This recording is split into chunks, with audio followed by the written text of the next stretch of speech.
What's going on, everybody? Welcome back to another video, and today we're going to be talking about the Winnipeg Jets offseason so far. Lots to talk about just a few days after free agency opened. We're going to be talking about who they've signed, who they haven't signed, and what the lineup could look like going forward here. So without further ado, let's take a look at free agency so far for the Jets and who they've added and who they've lost.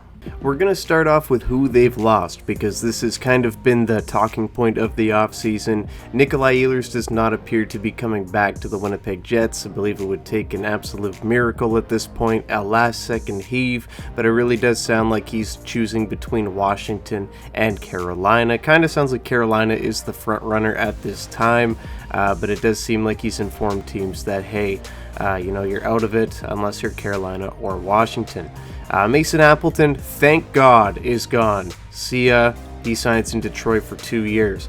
Brandon Tanev, guy that really didn't do too much in the playoffs for the Jets, he heads to Utah. Kapari to Switzerland, Toninato to Chicago, and then some Moose guys there. Coughlin heads back to Vegas. Not a ton of losses outside of the obvious, of course, with Nikolai Ehlers, one of the best players in the Jets' whole team, and, he's a tough one to replace. They've made an effort to do so, but, maybe a little bit underwhelming in the returns. Obviously, as of July 1st, it became official that Jonathan Toews has signed in Winnipeg. 37-year-old that hasn't played in a little while. A little bit of a risky signing for sure, especially with you in win now mode. Will he be able to carry the load on the second line? We will see. Deal is $2 million. Could be $7 million if the Jets win the Stanley Cup. With this lineup right now, I don't see them doing so. Moving on here, Gustav Nyquist was signed. A good, middle six guy, probably better for the third line. Kind of reminds me of Mason Appleton at this point in his career, maybe a little bit more offensively skilled. His defensive game, leaves a little bit to be desired here at 35, about to turn 36 years old during the season. I don't know. If this is your Ehlers replacement, good luck. I don't know. If that's your second line, Cole Perfetti, Jonathan Toews, see how he does, and Gustav Nyquist, Jets got a little bit of a problem.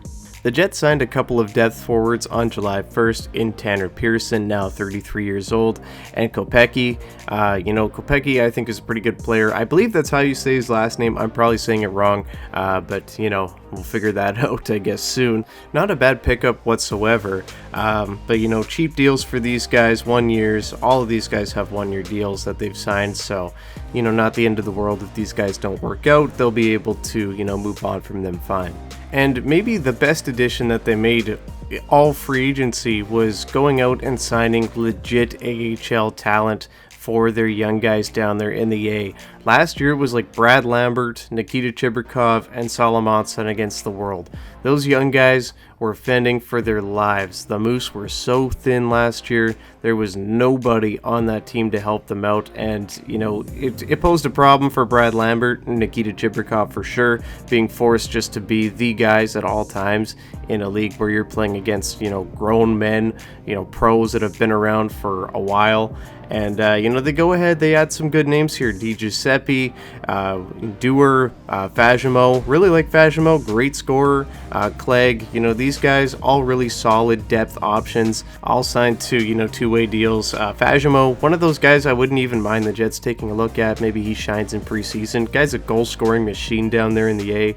Maybe find a bit of a gem there. But so these are the signings that the Jets have made thus far in free agency. They have roughly $19 million remaining. We'll see where they go with that. And you might be saying, hey, that's a ton of cash. Why don't the Jets go out and, throw Ehlers the bag, right? Well, the problem with that is they have 3 players to sign. As I make this video, Dylan Samberg, Gabe Vilardi, and Morgan Barron are still all unsigned. They are restricted free agents, so, the Jets have team control on them. We'll have to see what they go ahead and do here.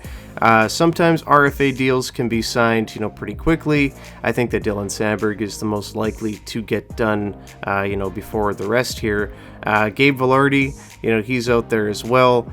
Sometimes these drag on a little bit. Sometimes you have to hit to arbitration. I hope they don't. I think there's a chance they have to with Gabe. Just given his injury history, I can see the Jets trying to lowball him a little bit. maybe shorter term.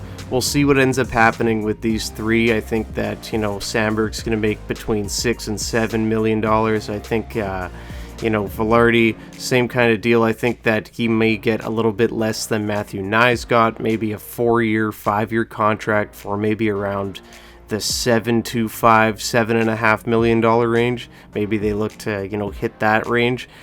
With Morgan Barron, don't think it'll be much, bottom 6 player type money. I estimate probably around, the $2.5 million range for maybe, I don't know. I don't know how long the deal is going to be. We'll see what happens there. It depends what Morgan wants to do.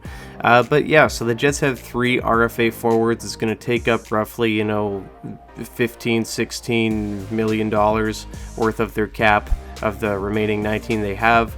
And then that'll leave them with, roughly $3 million. That'll probably go towards Taves's contract, as it is incentives based. With every 10 games that he plays after game 20 of the season, he gets an extra $550K. So $550K if he plays up to game 20. If he makes it to game 30 of the year, another $550K, right? So that does add up as the season goes on. There's some playoff incentives too, but we got to look at the lineup first before we talk about the playoffs. This, of course, is a projected lineup, but one that I think is, pretty accurate, could probably happen. And it's not one that necessarily excites me. A lot of things have to go right here. Obviously, Adam Lowry had hip surgery in the offseason. He won't be returning until late November, early December. That's the estimate right now. But, the unwillingness to split up Connor, Scheifele, Vilardi for the majority of the year, you have to kind of assume that that's going to be line 1. Taves was brought in probably to try to be the second line center. I think the Jets really want that to work out, playing between Perfetti and I'd have to say one of Nyquist or Iafallo. You probably, interchange those guys, but I think those two are the guys that they're going to be looking at. That's a pretty slow second line. I like Cole Perfetti a ton, but, he was also contrasted by playing with one of the fastest wingers in the NHL and playing with Nikolai Ehlers. So I wonder if that hurts him a little bit. Doesn't help that his center is likely going to be Jonathan Taves. Talented players here, but how will the fit be? I'm not so sure. It doesn't really change if you put Iafallo on that line either. We'll have to see if, one of the younger guys like Lambert or Chibrikov get a look in the top 6 there. We saw them in that role last season. See if they get a look there. Obviously they're not listed here on this graphic, but we will see, if one of them is able to break out and sneak into the lineup there. Your bottom 6, Niederreiter, Namestnikov, and Iafallo. Good line. Good third line, can't really complain about that. And then your fourth line is rounded out by Kopecky, Barron, and Tanner Pearson.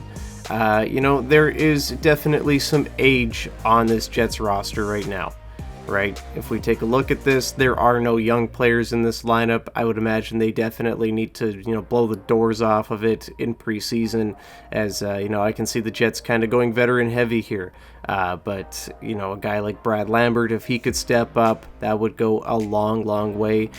Same with Braden Yeager. If he could have the preseason of his life, now would be an awesome time to do it, because this team got old really quickly. The Jets weren't able to re-sign Nick Ehlers, and they couldn't replace him really. I don't think there is any replacing him, adequately anyway. So they go ahead and they sign, Gustav Nyquist, Kopecky, and Pearson to fill out, the bottom 9 here. And these are fine signings. These are okay depth signings, but they don't push the Jets' ceiling really at all here. Same with Jonathan Taves. Unless he's, drinking out of the fountain of youth here, I don't know if we're going to see the Jonathan Taves of old, right? I think that he's going to be a productive player, but I see him more as probably a bottom 6er. If he plays like a top 6er, okay, we can talk about this here. Okay, maybe the Jets, got a chance here. But, this isn't a team that's going to be going out and winning the division this year. I can promise you that. This is not going to be a President's Trophy winning team, and that's fine. But, I don't know if this is even a top 3 in the Central Jets team. I think this is legitimately a year where the Jets take a step back. Maybe they're a bubble team. But I think this team is more likely to be fighting for a wild card spot rather than top of the division this year, because you lose one of your best forwards first of all, and then you take a look at the rest of the lineup, and yes, you added pieces, but they're all kind of the same piece. And, these guys are getting older. This is not a young team. We may see, steps taken back, right? I thought Nino Niederreiter kind of showed a little bit of age last season. I thought he still played fine, but there was times where he kind of disappeared near the back half of the year. You can ask that question for, a ton of the players on this roster, but, it's just a lot of question marks with this team. How are they going to perform? And we obviously won't know until puck drop, game 1 of the year, but I guess we'll see what happens here. But, right now with this lineup, if the Jets are done, which I kind of think they are, unless something happens that's unforeseen here, I think we're probably looking at a team that's going to be fighting for a wild card spot. And you know what? If the Jets do great, that's awesome. I really hope they, win games. But if they don't, on the flip side, it's also not the worst year to do this, as, they signed a lot of guys to 1-year deals. They could trade all of those contracts at the deadline, reacquire some draft capital, around the trade deadline, I guess.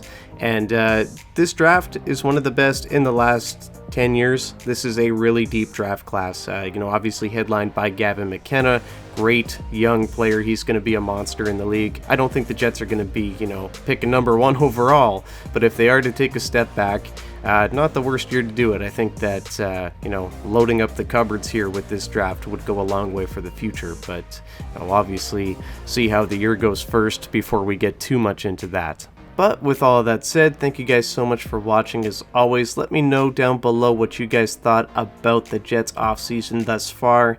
How do you think they're going to do this year? Do you think they're going to be a playoff team? Do you think that they could, go back, win the division again?